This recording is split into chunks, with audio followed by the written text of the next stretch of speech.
The fluorescent lights buzzed faintly above her, casting a cold, merciless glow on the linoleum floor.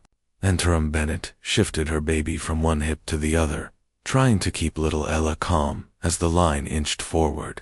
The infant whimpered, cheeks flushed from a restless night, and Interim pressed a soft kiss to her daughter's temple, whispering promises she wasn't sure she could keep.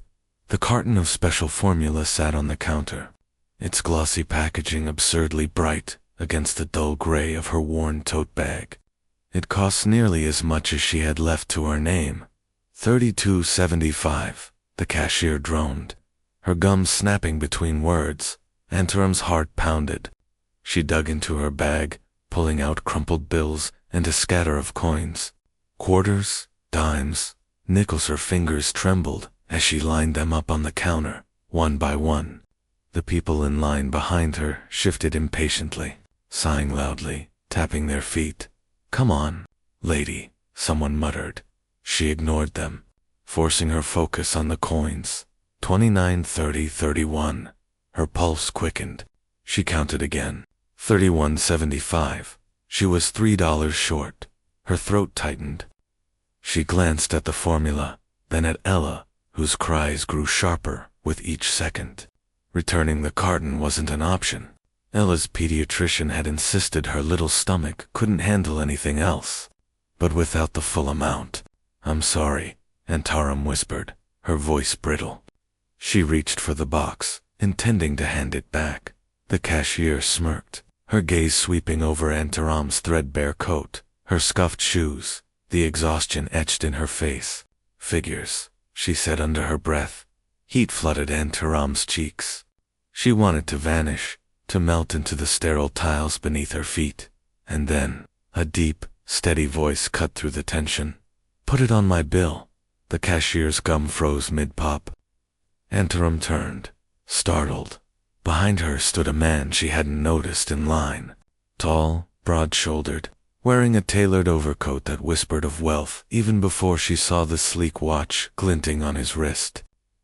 His dark hair was neatly combed, a faint streak of silver at his temples. His storm gray eyes sharp, unreadable, rested on her. Alexander Ward. She knew the name before recognition dawned fully. Everyone in Boston knew him.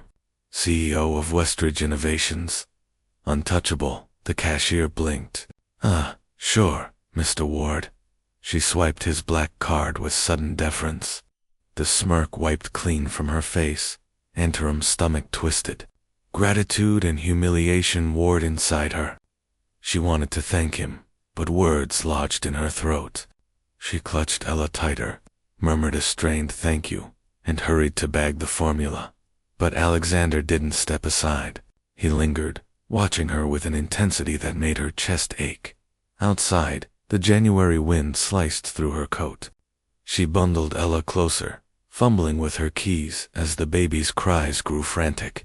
The formula felt like lead in her bag, a reminder of her near defeat. Then Ella's small body went hot in her arms. Too hot. Interim pressed her palm to her daughter's forehead and felt panic ignite. "No, no, no." Her voice cracked. She looked around, desperate, but the night swallowed her. "Is she all right?" Alexander's voice again. He stood just a few feet away, his gaze sharper now, concern replacing detachment. "She's burning up," Interim choked. I need to get her home." "I don't. You need a hospital," Alexander said firmly. "Now, come with me." Before she could argue, he was already opening the back door of a sleek black car idling by the curb. For a second, pride flared. She didn't know him. She didn't want his pity. But Ella whimpered again, her tiny hands clutching weakly at Interim's sweater, and every ounce of resistance crumbled. She slid into the car, holding her daughter tight as Alexander climbed in beside her. The hospital smelled of antiseptic and fear. Interim paced the corridor outside the exam room, her arms empty without Ella. She twisted her hands together, wishing she could dissolve into the beige walls. When the doctor finally emerged, she braced for the worst. "Your daughter has a severe ear infection," he explained gently. We'll start antibiotics tonight. She should respond quickly. But it's good you brought her in when you did. Relief crashed over her, so sharp it left her dizzy. Thank you, she whispered. Then came the bill. Her relief curdled into dread. She fumbled in her bag, knowing full well it held nothing but loose change and a worn pacifier. I can't. I've taken care of it. Alexander's voice cut in. She froze. He stood beside her, one hand in his coat pocket, his expression unreadable. You didn't have to, I know, he said softly. But no mother should have to fight this battle alone. Tears pricked her eyes, unbidden. She turned away, ashamed. I can't repay you. You don't need to, Alexander replied. There was something steady, almost protective, in his tone. Take care of her. That's enough. For a long moment, neither spoke. The weight of exhaustion, of years of silent struggle, pressed down on and yet, beneath it, a strange flicker stirred a sense that maybe, just maybe, she wasn't as invisible as she thought. Before her world collapsed, Antietam Bennett had been the kind of woman people noticed the moment she entered a room. Not because she sought the spotlight, but because light seemed to seek her. At 24, she carried herself with the confidence of someone who knew she was building a future worth fighting for. Her dark hair, usually tied back in a practical ponytail, gleamed under the fluorescent lights of Westridge Innovation's open-plan offices. Her eyes, hazel with flecks of gold, were alive with curiosity, determination, and a warmth that made colleagues gravitate toward her. She wasn't just beautiful. She was dynamic. She laughed easily, worked tirelessly, and could present a marketing strategy so compelling it made seasoned executives pause to listen. Within just 2 years at Westridge, she'd climbed from an entry-level assistant to a promising marketing manager, known for bold campaigns that brought fresh attention to the company. You've got vision, Antietam, her supervisor once said. Keep this up and you'll be leading your own department before 30. Her life at that time was a whirlwind of ideas, late nights at the office, and coffee-fueled mornings. But it wasn't lonely. Colleagues admired her energy, and friends often teased her for being married to the job. She didn't mind. She had grown up knowing how fragile security could be, how easily it could be stolen away. For the first time, she felt she was building something unshakable, her own independence, her own success. And then Andrew Collins appeared. He wasn't her type at first, glance handsome in a conventional way, with his perfect suits and quick smile, but a little too slick. Yet he had a knack for appearing wherever she happened to be. He brought her coffee before morning meetings, struck up conversations in the elevator, complimented her ideas during presentations. At first, she dismissed him as a flirt, but persistence has a way of wearing down even the most guarded hearts. Andrew was attentive, charming in ways that felt intoxicating. He listened when she spoke of her ambitions, told her she was brilliant, that she deserved more than just climbing the corporate ladder. You're not just another cog in the wheel, Antietam, he said once, his hand brushing hers across a bar table after work. You're extraordinary, and you deserve someone who sees that. For a woman who had spent years proving herself, his words sank deep. She let herself believe him. Dinners turned into weekends away. His presence filled the empty spaces of her apartment, the quiet hours of her nights. Within months, the whirlwind of romance swept her off her feet, and when he asked her to marry him, she said yes. Her colleagues were stunned. Some whispered that it was too fast, that Andrew's reputation as an ambitious climber should have been a red flag. But Antietam silenced the doubts with the fierce conviction of someone who wanted to believe in love. She had always trusted her instincts, and she convinced herself they couldn't be wrong now.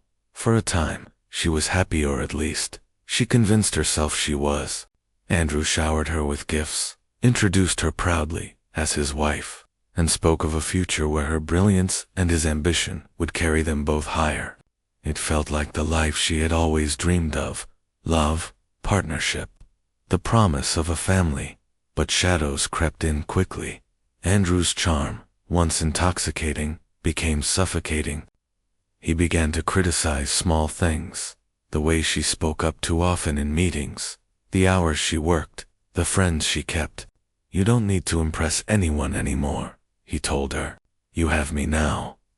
What had once felt like attention began to feel like control. Still, Enterum tried to hold on. She told herself marriage was about compromise, that every couple had challenges. She ignored the pit in her stomach, the way her world felt smaller with each passing month.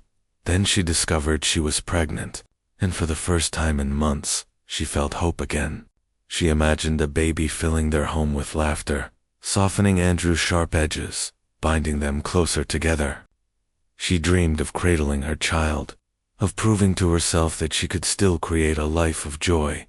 She shared the news with trembling excitement, her hands clutching the positive test, her heart pounding with both fear and anticipation. But Andrew's reaction was ice. "I don't want this," he said flatly. Her smile faltered. "Andrew, it's our child." His eyes hardened. "No, it's your mistake." The words cut deeper than any blade. That night, he packed a bag. He left her with nothing but a folded piece of paper on the kitchen counter. His handwriting as cold as the message itself. "I don't want to be a father. Don't call me." The life she had built, the dreams she had nurtured, crumbled in an instant.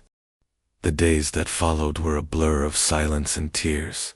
At first, Enterum refused to believe he was truly gone. She waited for the phone to ring, for the sound of his key in the lock. But as days stretched into weeks, reality sank in. Andrew wasn't coming back.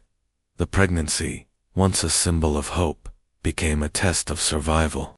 Her body changed, demanding more rest, more care, while her mind wrestled with betrayal. She still dragged herself to the office each morning, but the spark that had once driven her work dimmed. Her campaigns faltered. She missed deadlines. The smile that had once lit up meetings vanished. Rumors spread. Colleagues whispered about her pale face, her distracted demeanor.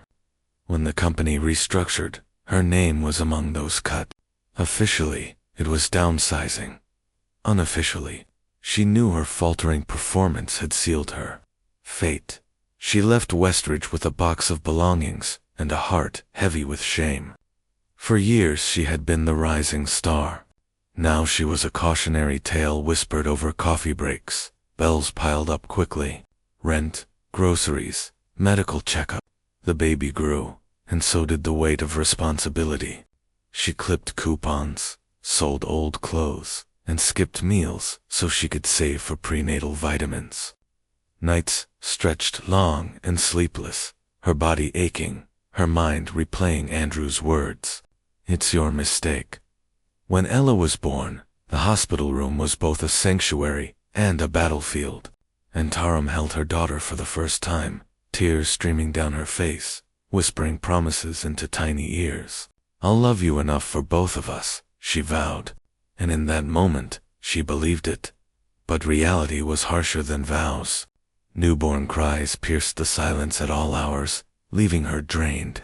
She learned to survive on broken sleep, to stretch every dollar until it screamed. She stood in grocery store aisles, calculating ounces per cent, deciding between diapers and milk.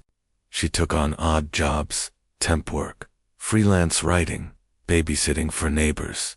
Nothing was steady, but it kept them afloat. Barely there were nights she lay awake, staring at the ceiling of her small, drafty apartment, wondering how everything had unraveled so quickly. She remembered the woman she once was, the poised, ambitious manager with a future gleaming ahead, and she barely recognized herself in the mirror. Her beauty had not vanished, but it had dulled beneath exhaustion. The hazel eyes that once shone with fire were shadowed by sleepless nights. The smile that once captivated boardrooms was rare, reserved only for Ella's giggles. Yet even in the depths of struggle, there was resilience. She learned to cradle her daughter with one arm while typing job applications with the other. She learned to push through humiliation, like counting coins at checkout lines, because pride could not feed a child. She learned that survival was its own kind of strength, and though the world had stripped her of nearly everything, her career, her marriage, her security, Antarum held tight to the one thing Andrew could never take, her daughter. Ella was her reason to keep breathing, keep fighting, even when the nights felt endless and the days unforgiving. It was in this state, broke but unbroken, that Antarum stood in a grocery store one winter night, clutching a carton of formula and counting out her last coins. And it was in this state that Alexander Ward, a man she once only knew from company newsletters and headlines, stepped quietly into her unraveling life. The night air was sharp and bitter, slicing through Antarum's thin coat as she stepped out of the supermarket. She tightened her hold on Ella, who whimpered softly against her chest. The formula weighed heavy in the tote slung over her shoulder, not just for its price but for the reminder of how close she had come to failing her daughter.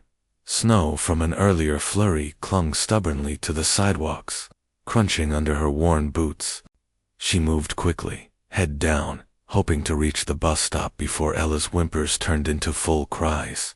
But halfway there, she felt her daughter's small body grow hotter against her chest. At first, she thought it was the extra layers, but when she pressed her palm to Ella's forehead, her heart dropped. The heat was unnatural, frightening. "No, no, no," she whispered, panic already rising. Ella's breathing quickened, her tiny fists clutching at Antarum's sweater. She looked around. Desperately, the bus was nowhere in sight, and taxis rarely stopped in this neighborhood. Her thoughts blurred, colliding with each other. Hospital, doctor, money. She had nothing left after buying the formula. Is she all right? The voice startled her. Alexander Ward stood only a few feet away, his tall figure outlined by the glow of the streetlight. His gaze was no longer detached as it had been at the register. Now it was sharp with concern. "She's burning up," Antarum stammered, her throat tight. I need to get her home, maybe cool her down." "I don't. You don't have time for that," Alexander interrupted gently but firmly. He extended his hand, gesturing toward the sleek black sedan idling at the curb. "She needs a hospital. Now, let me take you." Pride surged instinctively, the reflex of someone who had learned never to rely on others. She opened her mouth to refuse, to insist she could manage, but then Ella gave a weak cry, so frail it pierced through her defenses like glass shattering.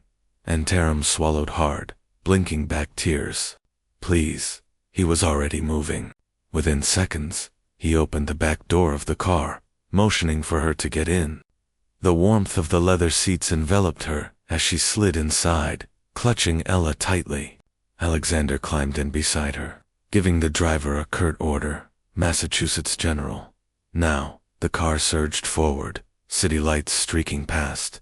Antarum rocked Ella in her arms, whispering soothing nonsense, her voice trembling. Alexander sat close, but not imposing, his presence a steady anchor in the chaos. He reached into a small cooler beside the seat, pulling out a bottle of water. "Here," he said, offering it gently. "Sip some. You need to stay steady for her." She hesitated, then accepted, her hands shaking as she took a small drink.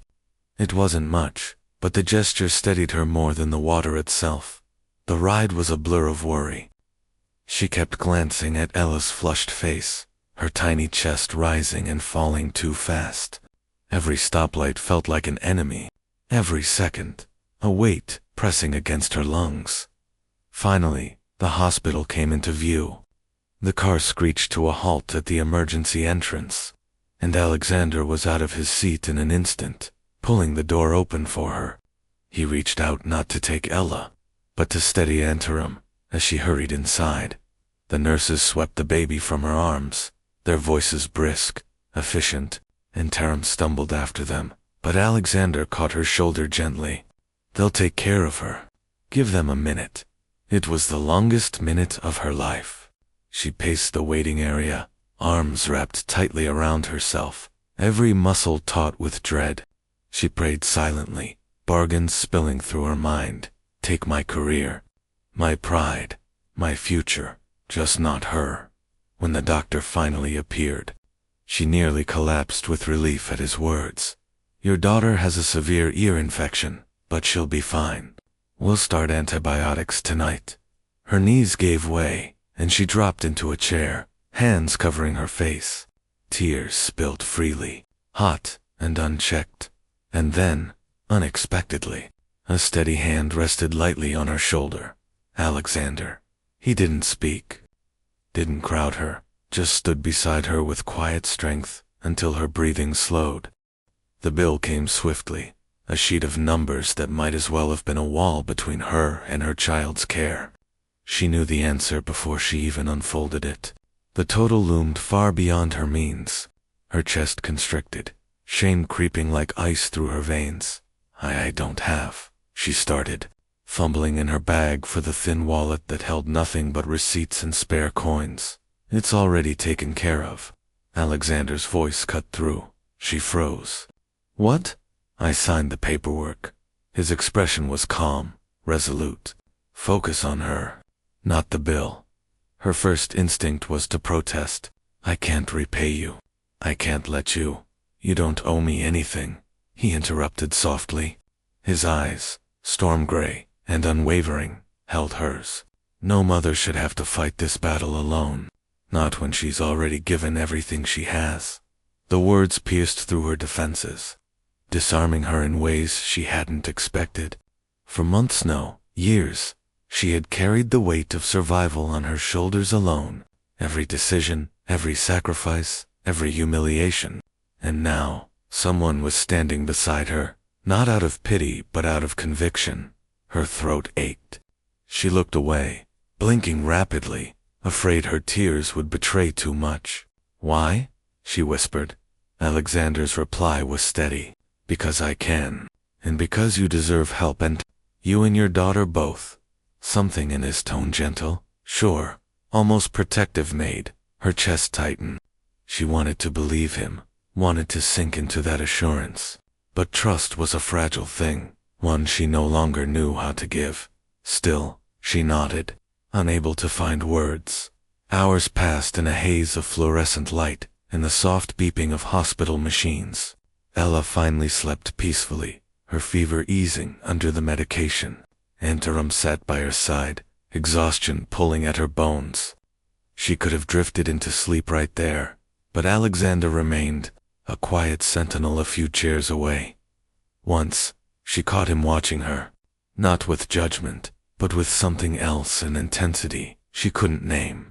She looked away quickly, her heart fluttering with a confusion she wasn't ready to face. By the time dawn crept, pale and tentative across the city skyline, she realized the night had shifted something irrevocable. She was still a struggling mother, still haunted by betrayal and loss. But for the first time in a long while, she didn't feel entirely alone. When Alexander finally rose to leave, he paused at the door. You don't have to carry this by yourself anymore, he said quietly. Remember that. And then he was gone, leaving Antarum staring at the words he'd left behind, wondering if they could possibly be true. Antarum's apartment was small and honest, a narrow living room that led into a kitchenette, a tiny crib tucked against the far wall, and a window that looked out over a fire escape and the neighbor's brick facade. She had patched the place with thrift store finds and handmade, and those small domestic decisions mismatched mugs. A string of paper stars clipped above the crib wore, the proof of a woman who chose dignity in spite of scarcity. When Alexander returned that evening, he stood a beat in the doorway, taking in the scene calmly. Ella slept under a thin blanket, cheeks still shadowed pink. Antarum moved with mechanical grace, pouring 2 cups of tea, even though she didn't much feel like talking. The house smelled faintly of reheated stew. Outside, a city that never fully slept, murmured. He sat at her small table and accepted the cup she offered. For a long moment they sat, 2 figures stitched awkwardly together by the events of the previous night. Alexander's posture was different when he was not on a podium or in front of a boardroom. The suit was still there, tailored and exact. But under it, something quieter lived. A man who held his grief carefully and didn't let it spill. My sister, he said after a while, his voice low. She died in a marriage that was supposed to love her. It taught me something I don't forget. No one should feel trapped. And Taram blinked, taken unprepared by his confession.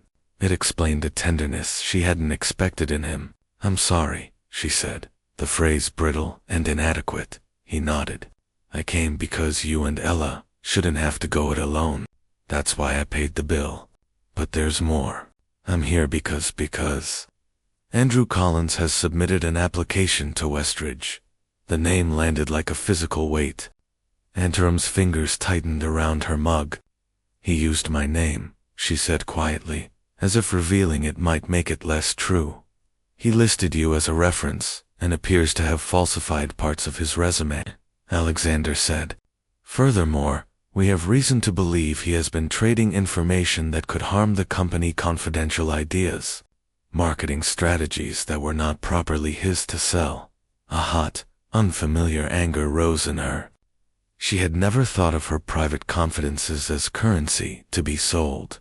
To imagine Andrew repackaging their life, the intimate details she had offered in trust as tools in negotiations, made bile rise in her throat. Why tell me this? Antaram asked, suspicion sharpening her voice. Because I don't want him to slip in under false pretenses, Alexander answered. And because you deserve clarity. I want you to document what you remember professionally and personally. A formal statement to HR would help us evaluate his claims and protect the integrity of our teams. And Taram's mind spun. The night Andrew left, he had folded a piece of paper and walked out as if it were no more consequential than a receipt. To conjure him now, in relation to corporate theft and deceit, felt like a puppet show where she was both the puppet and the stage. And there's something else, Alexander continued, softer this time. I want to offer you a role at Westridge Director of Community Communications. It comes with a salary that will stabilize you, flexible hours, and access to on-site childcare. She stared. The offer seemed too precise to be random. A job, childcare, a salary, not charity, but a scaffold. For a moment, disbelief wrestled with a small, stubborn hope. Why me? She asked. Why would you? Because I have followed your work, Alexander said. I saw the campaigns you crafted. I know the value you bring. This is not a favor. This is recognition of your talent. Antaram felt a tide of emotions, gratitude leavened by distrust. The echo of old humiliation. Trust had been rationed in her life for months. Handing it out again felt like a gamble. Yet, practicalities had teeth. A steady paycheck, daycare, a place where her voice might matter. She thought of Ella, of late nights, and the quiet arithmetic of their survival. I need time to think, she said finally. This is a lot. Take the time you need, Alexander said. Victoria from HR will coordinate the paperwork. If you decide to go forward, we'll protect you through the process. That night, Antaram placed the neatly typed job description beside her daughter's crib and read it until the paper blurred. The clause about on-site childcare felt like a promise from another life. She told herself to be cautious and to guard her dignity. But a small part of her dared to imagine a path out of the narrowness that had defined the last years. The next days were careful and purposeful. Antaram met Victoria Hale at a quiet cafe where Victoria's demeanor was brisk but not unkind. She explained the HR process with the clarity only practice lens, how interviews would be scheduled, how evidence would be secured, and how the company would ensure confidentiality where possible. She suggested language for the statement and offered to have legal counsel review it before anything was submitted. That practical professionalism eased Antaram's anxiety in a way nothing else had. Writing the statement was a different kind of trial. It required her to return in detail to moments she had tried to compress into silence. The way Andrew praised her in private, then corrected her in public. The subtle ironies where compliments became commands. The nights he suggested new angles for campaigns, only to pass them off as his own when the board applauded. She recorded the drafts that had been altered, the emails with stripped credit lines, the one meeting where an idea she'd pushed had been announced under someone else's name. Each line she typed was an incision, and the wound it opened was sharp and real. Alexander steered the process with guarded, steady hands. He arranged private meetings, instructed HR to treat her case with discretion, and provided resources, counseling vouchers, access to legal counsel, and a temporary assistant to help with logistics. Once, in the middle of a tense review, he put a manila folder on the table. Inside were early drafts of campaigns with her name at the top, dated and signed. He didn't make a show of it. He simply said, "You created this," and the admission did what praise rarely could. It restored a sliver of her authority. Victoria proved indispensable in the weeks that followed. Strategic, discreet, aggressively protective. She met Antaram for quick coffee runs between meetings to update the status of inquiries, to advise on what documents to keep private, and to remind her the company would not leave her exposed. "You are not alone in this," Victoria told her once, and the sentence landed like a brick and a bomb at the same time. Alexander's involvement was not flamboyant. He did not parade her story or stage a public rescue. Instead, he moved pieces quietly. Legal counsel contacted key witnesses. Archived drafts were retrieved, and HR interviews were scheduled in ways that minimized public exposure. He negotiated with board members and investors in closed rooms, making sure the infrastructure of the company would hold while the personal fight was underway. There were personal moments, 2 small ones, that edged the relationship into something less formal. He brought Ella a stuffed rabbit with one droopy ear and watched, with a shy kind of pleasure, as the child poked and prodded it. He sat in planning meetings where Antaram proposed a community campaign supporting single parents and offered funding and institutional support without turning it into a press spectacle. When corridors hummed with whispers, he redirected attention toward policy, away from rumor. At the same time, Antaram learned the mechanics of power in a new, unsettling way. She watched Alexander handle investors who preferred glib charm over competence, and she saw how he chose his battles, quiet, targeted moves that flanked opponents rather than head-on assaults. It gave her a fresh respect for the ways influence could be wielded for protection rather than performance. She did not confuse that respect for obligation. She remained wary of the potential for leverage to become another constraint. When Victoria called to say HR had flagged discrepancies in Andrew's resume, guarded hope flared. The investigators had found inconsistencies between the projects he claimed and archived documents that bore Antaram's fingerprints. They were also following leads suggesting Andrew was in communication with external parties, people who would benefit from selling claims that had no basis. Antaram felt a long-held sense of indignation begin to find a channel. Someone was making gains off her life, and the company was finally moving to stop it. There were nights when the work took a toll, drafting the statement, attending confidential interviews, and balancing Ella's needs left her bone. She had rehearsed answers to hypothetical questions about the past, practiced keeping her voice steady, and anticipated the inevitable public curiosity.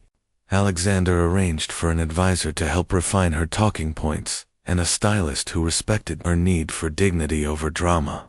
These practical supports mattered in the aggregate. They were scaffolding that allowed her to stand without being flattened by spectacle. Despite the caution, there were moments of ordinary warmth. Alexander's hand on the small of her back when they crossed the company lobby felt less like a claim, and more like an acknowledgement. This is your space too. He did not intrude. He made the path less treacherous, and Victoria's quiet competence made the process bearable in a way no single hero could not. As the gala night approached, and Andrew's engagement to Selena Marlowe became more visible in society pages, Antaram felt a mixture of dread and resolve. The Marlowes were a family practiced in steering narratives and protecting reputations. Their social capital could make any accusation messy. But Antarum had a different kind of capital now, a documented record, legal counsel, a company that had chosen to protect her, and a voice she had honed into something that could be heard in a room full of listening people. When the day came that she signed the formal offer and handed in her statement, the motion was quietly ceremonial, pen on paper, a small fold of ink that marked a turning point. The job was real.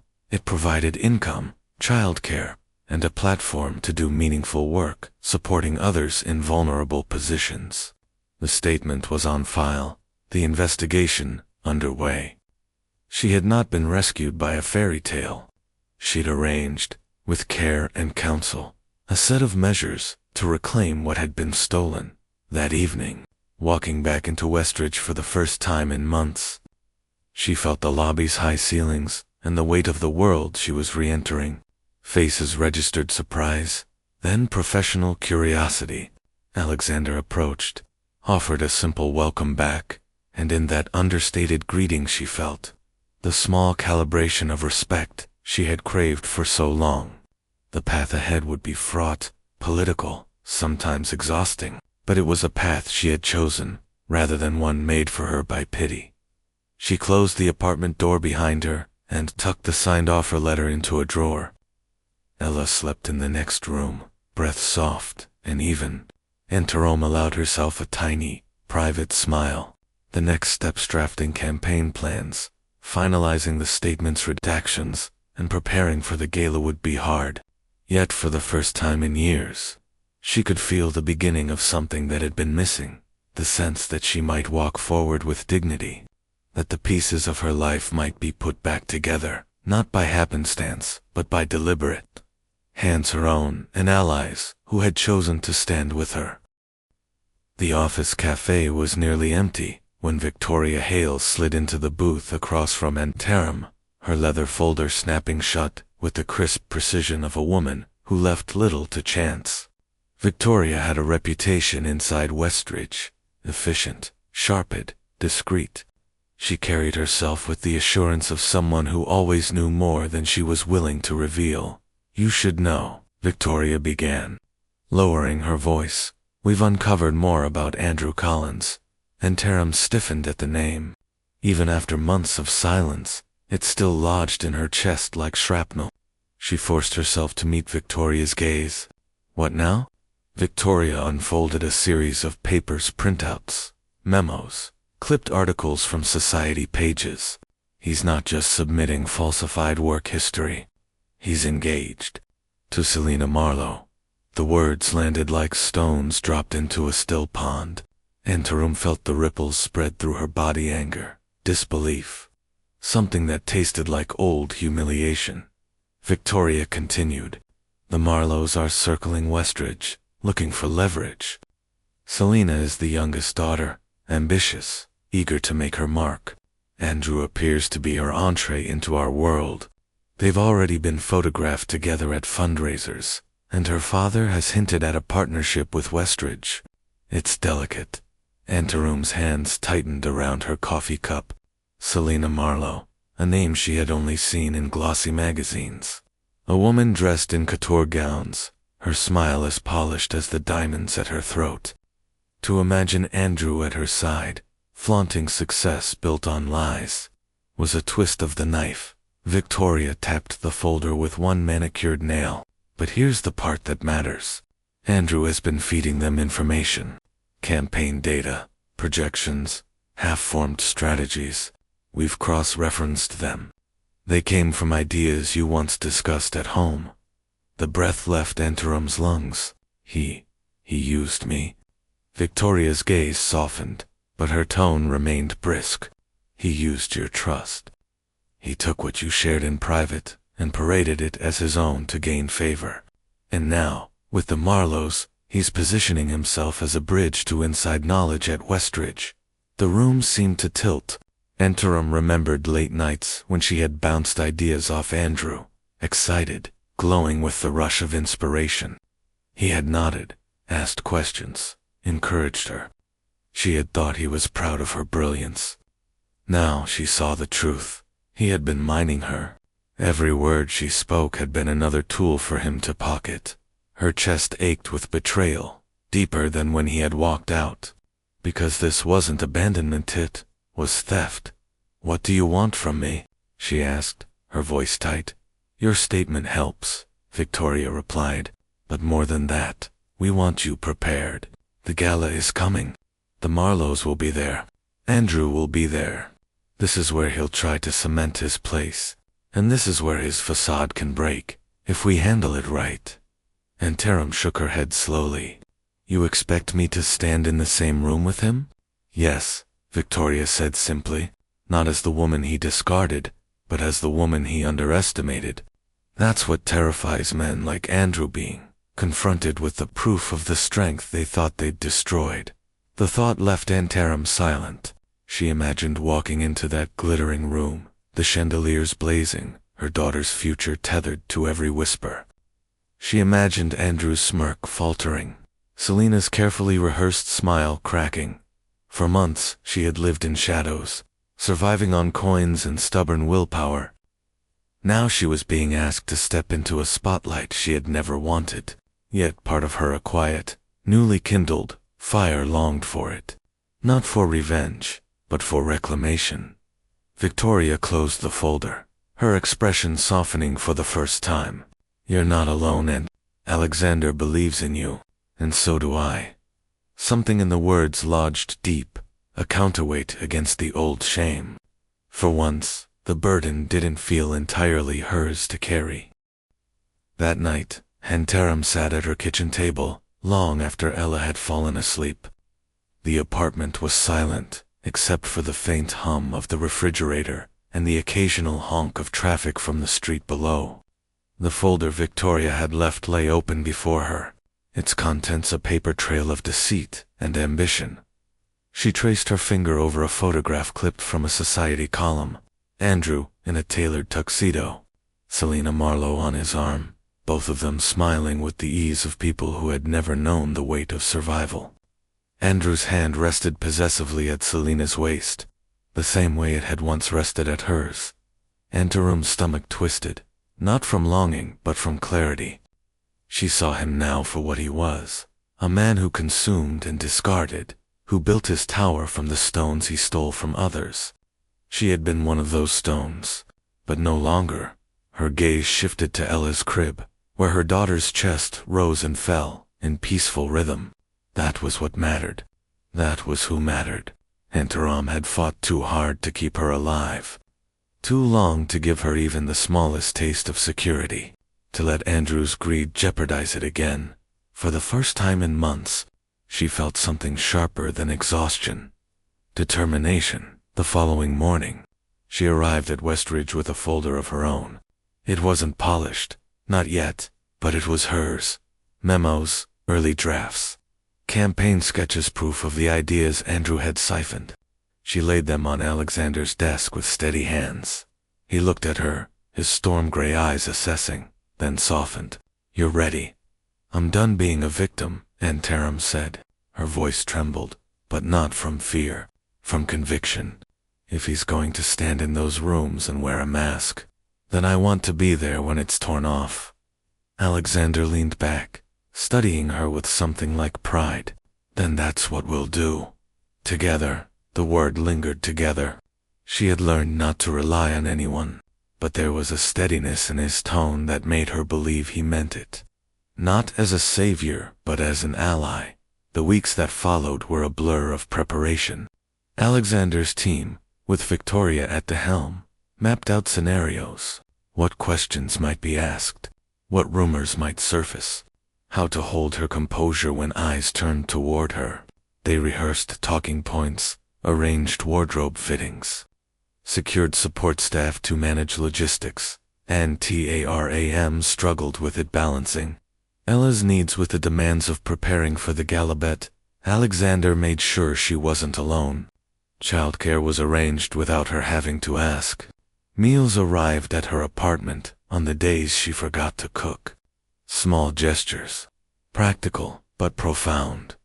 There were moments when doubt crept in, when she wondered if she was walking into a trap, when the old fear whispered that she would never be more than Andrew's discarded mistake. But then she would remember Ella's fever in her arms, the weight of $3 missing at the checkout line, the humiliation of being measured and dismissed, and each time, the doubt shrank beneath the memory of what she had survived. One evening, after another strategy session, Alexander paused before leaving. "He underestimates you," he said. And Taram arched an eyebrow. "Andrew?" "Men like him always do," Alexander replied. "They see beauty and warmth as weakness. They see sacrifice as desperation. What they can't grasp is that those things forge strength stronger than anything they can imagine." The words lingered long after he left, filling the quiet of her apartment with a strange, glowing certainty. By the time the night of the gala drew near, Taram felt something she hadn't felt in years: readiness. Not for spectacle, not for revenge, but for truth.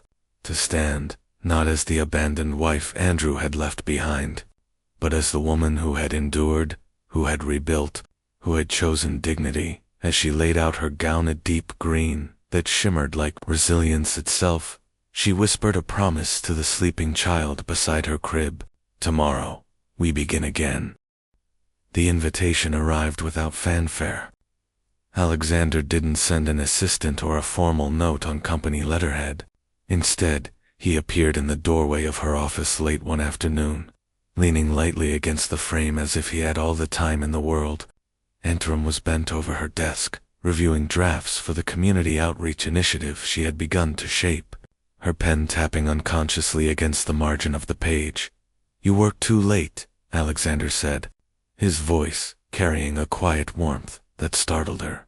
She looked up, pushing a stray lock of hair behind her ear. "Says the man who's in the office before sunrise." A corner of his mouth lifted. "Touché, but even CEOs need dinner, and so do new directors." And Taram blinked, caught off guard. "Are you asking me to dinner?" "Yes," he said simply, his tone free of hesitation. "You and Ella, tomorrow night. My treat. No board members, no agendas. Just a meal." Her first instinct was to decline. Meals in restaurants felt like luxuries she could not afford, not in money, but in comfort. Too many times she had walked past the glittering windows of steakhouses and bistros, clutching Ella's hand, feeling like a ghost outside a world that wasn't hers anymore. But something in Alexander's gay steady, open made it impossible to retreat behind excuses. "All right," she said at last, her voice quieter than she intended. "But only if Ella behaves." "She'll be the star of the evening," Alexander replied, as if there were no doubt. The next night, his car arrived promptly at 7, and Taram had dressed carefully, choosing a navy dress that had survived her lean years because it was versatile enough for interviews and church services alike. She dabbed a little gloss on her lips, surprised at how strange it felt to look at herself in the mirror and see traces of the woman she used to be. Ella, dressed in a soft white cardigan and clutching her stuffed rabbit, cooed happily, as if sensing the night's significance. The restaurant was one of the city's hidden gems, elegant, without being ostentatious, its warm lighting spilling across polished wood and crisp linens. Waiters moved with quiet efficiency, and a piano played softly in the corner. As they entered, Taram felt eyes turn toward them, and instinctively her hand tightened on Ella's. But Alexander, walking beside her, seemed unconcerned. He offered his arm as though it were the most natural thing in the world. For a moment, she allowed herself to lean into that calm, to pretend she belonged in this space. They were seated in a private alcove near the back, shielded from the crowd but still touched by the restaurant's glow. Ella sat in a high chair provided by the staff, babbling at the crystal water glasses as if they were treasures meant only for her. Alexander ordered with ease, his choices thoughtful: roasted chicken for Taram, knowing she preferred something simple, a small portion of mashed vegetables for Ella, and a steak for himself. When the waiter left, silence hovered, the kind that begged to be filled but didn't feel suffocating. "This place," Alexander said, breaking it gently, was where I signed the company's first major partnership deal. 15 years ago. Back then, I was nervous enough to nearly spill my wine on the investor. Tonight feels better. Antarum smiled despite herself. High bar to clear, then. He studied her for a moment, his expression softer than she had ever seen in boardrooms or meetings. You've changed since the day in the supermarket. She laughed, though it held no real humor. You mean since you saw me counting coins and failing spectacularly at hiding my desperation? His eyes didn't flinch. I mean since then, yes, but not in the way you think. You're stronger now, clearer. The woman I saw then was surviving. The woman I see tonight is living. Her breath caught. Compliments had once been Andrew's weapon, given to manipulate or to bind her closer. Hearing them now, without agenda, felt disorienting. She looked away, focusing on Ella's happy gurgles. The way her daughter patted her mashed vegetables with innocent glee. Dinner unfolded with unexpected ease. Alexander asked about her vision for the community project, genuinely listening as she described outreach programs for single mothers, affordable childcare, and educational workshops. His questions were not perfunctory, but engaged, probing in ways that helped refine her ideas, rather than overshadow them. At one point, Ella squealed so loudly that a nearby couple turned to stare, and Taram flushed, murmuring apologies. But Alexander only chuckled, handing the child a silver spoon to distract her. She has impeccable timing, he said, as though her cries were a kind of music. For the first time in a long while, Antarum allowed herself to exhale. By the time dessert arrived, small porcelain plates, carrying chocolate soufflé and scoops of vanilla bean ice cream, the air between them had shifted. The weight of formality had thinned, replaced by something quieter, more fragile. Alexander leaned back, his gaze steady. There's something I should tell you. Antarum tensed instinctively, her fork pausing. That sounds ominous. It isn't, he assured her. Or maybe it is, depending on how you take it. He exhaled slowly, as if considering how much to reveal. When you worked at Westridge, I noticed you. Not just your performance, though that was exceptional. I noticed you the way you led meetings, the way you encouraged junior staff, how your ideas carried more heart than most executives could muster. I respected it. More than that, I admired it. Her cheeks warmed, and she set down her fork carefully. You never said anything. I couldn't, he admitted. I was the CEO. You were an employee. Lines mattered. I thought keeping my distance was the only way to respect your talent. His mouth curved, wry and faintly soft. But when I saw you again that night at the supermarket, struggling with those coins, I felt like I'd been given a second chance. Not just to help, but to see if fate was offering something I'd once ignored. The words were too much, and not enough, all at once. And Taram's instinct was to pull away, to wrap herself in skepticism. Andrew's ghost lingered, reminding her how easy it was for charm to mask control. But Alexander's confession wasn't wrapped in grand gestures or promises. It was plain, steady, almost vulnerable. She searched his face for a hint of manipulation, but all she found was sincerity threaded with restraint. I don't know what to say, she murmured. You don't have to say anything tonight, Alexander said gently. All I wanted was honesty. Whatever happens next is up to you. Silence stretched between them, but it wasn't empty. Ella babbled happily, smearing ice cream across her cheeks. And Alexander laughed, dabbing her clean with a napkin as though it were the most natural thing in the world. Watching him like that and touched by pretense. Simply present did something unexpected to Ant. It nudged a crack into the wall she had built around herself. Later, as they stepped into the night air, the city lights spilling across wet pavement, Alexander offered to walk them to the car. Antarum hesitated, then nodded. Ella had fallen asleep against her shoulder, her small breaths warm against Antaram's neck. At the curb, Alexander paused. I know you've been hurt, he said quietly. I know trust doesn't come easy, but I want you to know whatever happens with Andrew, whatever noise the Marlows stir up, you are not facing it alone." Antarem swallowed hard, emotions rising unbidden. She had promised herself never to lean on anyone again, but standing there, with the city buzzing around them, and Alexander's gaze steady and unwavering, she allowed herself a dangerous, fleeting thought. Maybe she didn't have to. When she finally spoke, her voice was softer than the night. "We'll see." He smiled, not triumphant, but patient, as though he understood the weight behind her words. He opened the car door for her, and as she slid inside with Ella cradled close, she realized something had shifted irrevocably. It wasn't love, not yet, but it was possibility. And for the first time since her world had collapsed, possibility felt like enough. The morning Antarem signed the final version of her statement, the sky over Boston was pale and washed, the kind of gray that made the city look as though it had been drained of color. She arrived at Westridge early, clutching a folder so tightly that the edges bent under her fingers. Inside were pages she had drafted, and bled herself into lines of truth that carried both her pain and her defiance. Victoria met her in the lobby, as brisk and immaculate as always, her red scarf tucked neatly under the lapel of her coat. "You're ready?" she asked.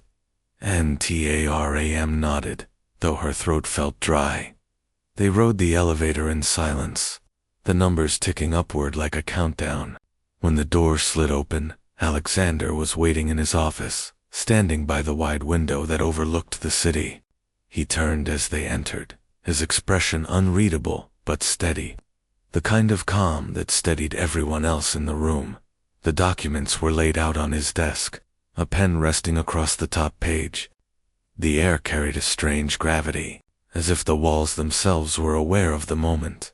Antarem sat, inhaled slowly, and began to sign. Each stroke of ink felt like reopening a wound, confessing how Andrew had mined her ideas, how he had manipulated her trust, how he had left her to raise a child with nothing but debt and despair. Yet, with every signature, something else unfurled inside her, release. For too long, her story had been shackled by silence. Now, it was on record. Now, it had weight. When she finished, she set the pen down with trembling fingers. Alexander picked up the papers, scanned the signature page, then looked at her with something like pride. "You've just taken away his greatest weapon," he said softly. His lies. Her chest ached, but in a different way than before. She wasn't collapsing under the weight anymore. She was standing with it, holding it in her own hands. "Is it enough?" she asked quietly. Alexander leaned forward, resting his forearms on the desk. "It's more than enough, but I want you to do something else. I want you at the gala." The word struck her like a stone thrown into still water, the ripples spreading outward. "The gala?" "Yes," he said. "It's not just an event. It's where Andrew will try to cement his place. The Marlows will be there, Catherine and her father, the investors who think image matters more than substance. If you're there, standing in your own strength, his facade begins to crack." She shook her head, the thought terrifying. "You're asking me to walk into a room full of people who still see me as the woman he abandoned. I'm asking you to walk in as the woman he underestimated," Alexander corrected gently, "and to show them what he threw away.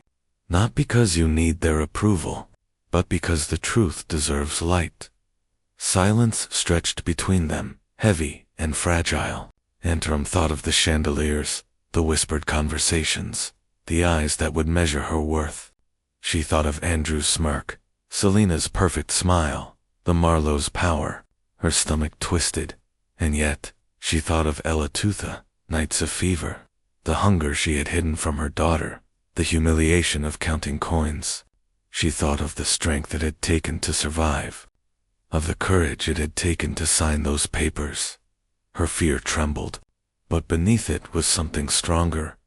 "All right," she said finally, her voice firmer than she felt. "I'll go." Alexander's gaze softened, and for a brief moment the CEO mask slipped, revealing something more human. Then we'll prepare. You won't face it alone. When she left his office, the city outside seemed a little less gray. The days leading up to the gala passed in a blur of fittings, rehearsals, and whispered strategy sessions. Westridge's event team moved with quiet efficiency, ensuring every detail would shine: the guest list, the menu, the decor. But for Antarum, the preparations weren't about table settings or wine pairings. They were about armor. Victoria became her fiercest ally, walking her through possible scenarios. They'll try to bait you, she warned, her voice sharp as steel. Andrew may play the victim, paint himself as misunderstood. Selena will smile like nothing touches her. The Marlowes will lean on charm and influence. Your job is to stand there and let their lies collapse against your truth. Antarum listened, absorbing each word like a soldier studying battle plans. At night, she practiced in front of her mirror, repeating simple phrases until they felt natural. I built those campaigns. I carried those ideas. He took them from me. Alexander arranged for a stylist, though he insisted the final choice be hers. You're not a mannequin, he told her when she hesitated over gowns. You're a statement. In the end, she chose a gown of deep emerald silk that hugged her figure without flaunting it, its lines elegant but strong. When she tried it on, she barely recognized herself. The woman in the mirror was not the exhausted mother counting coins at a register. She was someone reborn, her beauty sharpened by resilience. Her posture carved from survival. Ella giggled when she saw her mother twirl once in the dress, clapping her tiny hands as though she understood the gravity of the transformation. Through it all, Alexander was present, not hovering, but steady. He reviewed her speech, drafts, offered feedback without condescension, and once even carried Ella on his hip during a strategy meeting so Antarum could take notes without interruption. The sight of him cradling her daughter so naturally lodged deep in her chest, stirring feelings she wasn't ready to name. One evening, as they walked out of the building together, Antarum turned to him. Why are you doing all this? She asked quietly. He looked at her as if the answer were obvious. Because you deserve it. Because the truth deserves it. And because Andrew Collins should never be allowed to believe he won. The conviction in his voice left her, momentarily speechless. The night before the gala, she stood at her window, looking out over the city. The streets glowed with headlights, the hum of life below carrying upward. Ella slept peacefully, her small breaths steady in the crib beside the bed. Auntie Ara pressed a hand against the glass, her reflection staring back, hazel eyes bright with determination, lips curved in a smile that carried both fear and fire. Tomorrow would not be easy. Tomorrow, old wounds would be reopened, and the world would watch.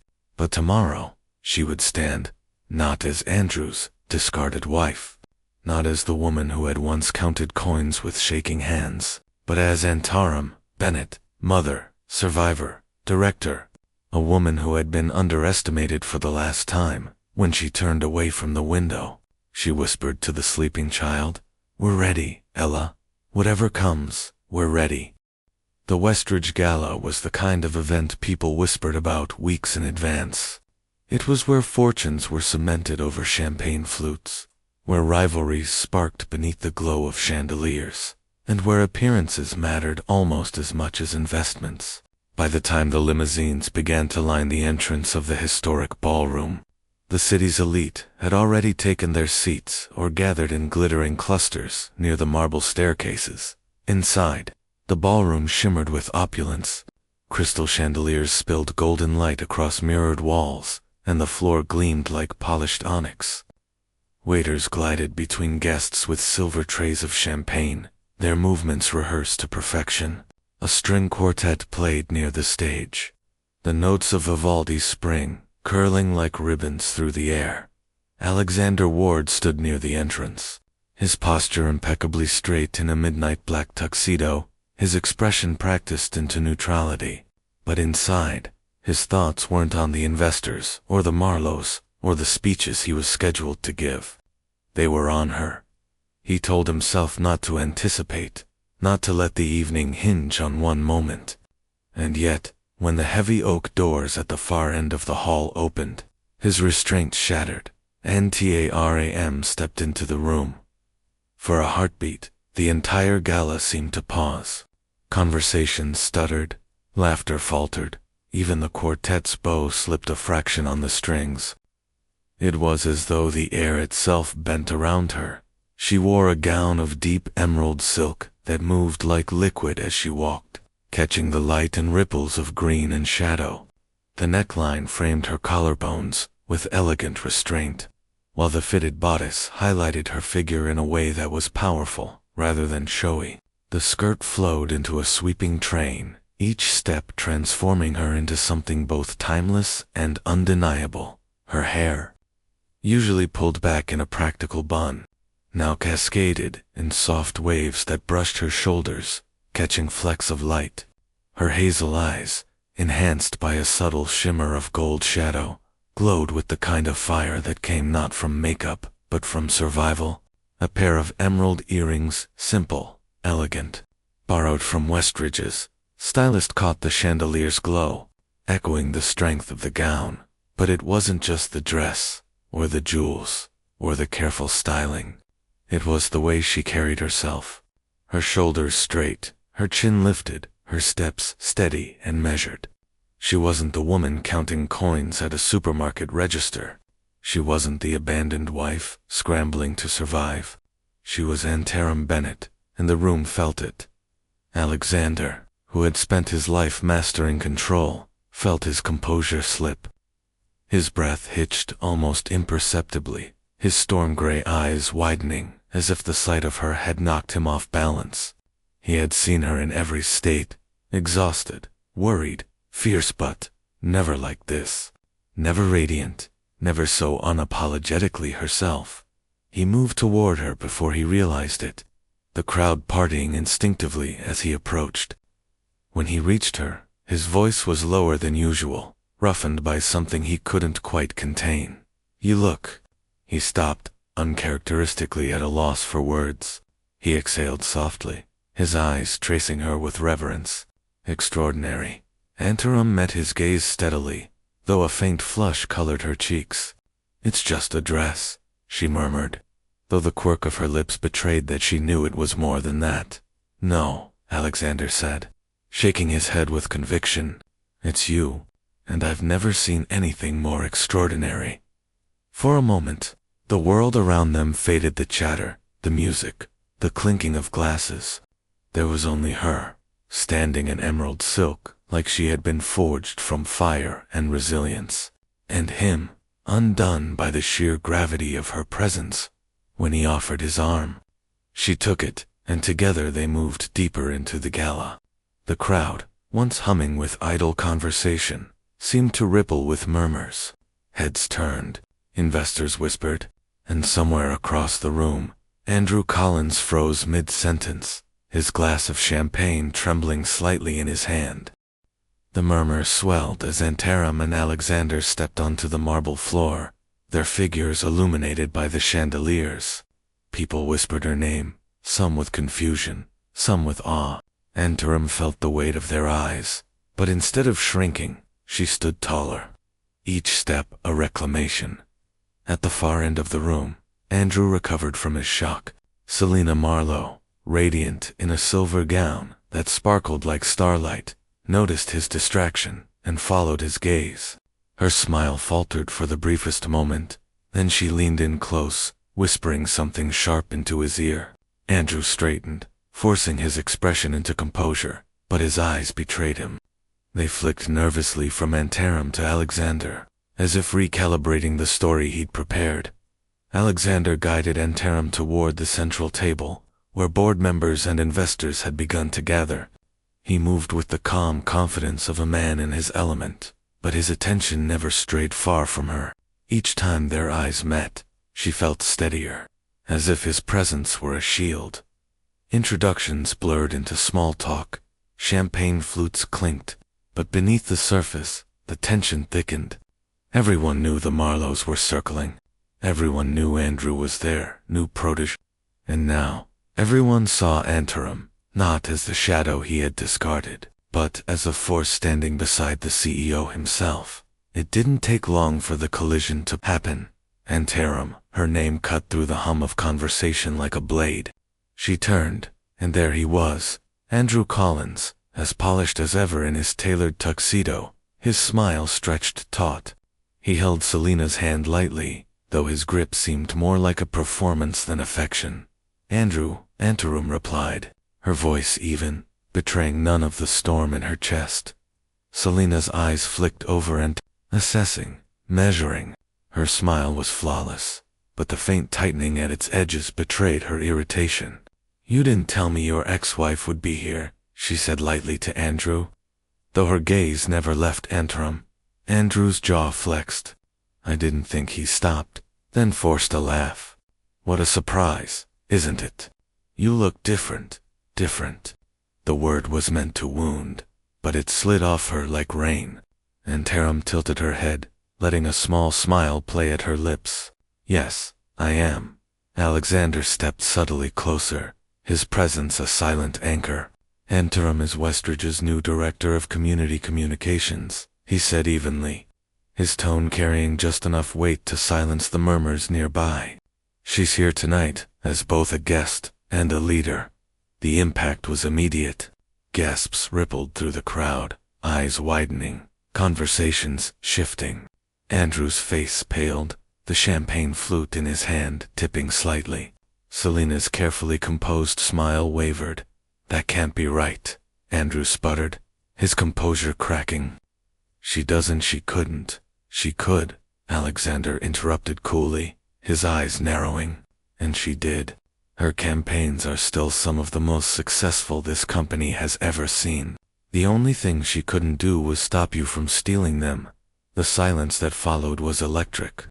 Investors leaned in, whispers darted like sparks. Andrew opened his mouth, then closed it, floundering. Selena's hand slipped from his arm, her eyes cold as she assessed the damage. Antarum's heart pounded, but she held Andrew's gaze, steady and unflinching. For the first time, she wasn't the woman begging him to stay, or the woman left behind in tears.